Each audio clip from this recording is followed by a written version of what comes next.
For the second time in 6 months, Turks are heading to the polls, and it has become an increasingly bitter campaign. President Recep Tayyip Erdogan's AK Party has led Turkey for 13 years.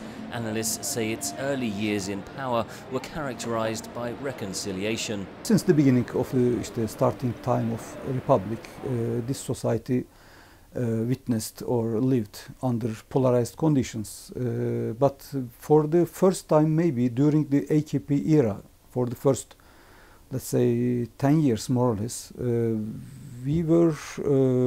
it was easy to think that, oh, maybe we are finishing with that polarizations. Kentel says such optimism followed Erdogan's moves to give the Kurdish minority more rights and a partial recognition of past atrocities against Armenians. But the political atmosphere has turned full circle. After 2011, more or less, we fell again under this polarization. They prefer to concentrate on a very specific identity of AKP. Critics say that identity is increasingly conservative and authoritarian. In the Istanbul neighbourhood of Zeyrek, flags of the pro-Kurdish HDP party dominate. Erdogan used to be good, but after the last election in June, because he didn't win the election, he became bad. He's the reason the war with the Kurds has started again.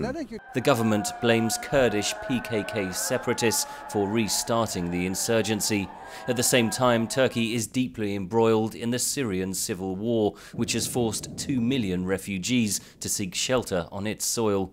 Turkey's would-be leaders are united on one thing: the critical nature of many of the threats the country faces. But the bitter divide over how to deal with those problems appears to be fueling polarization within Turkey.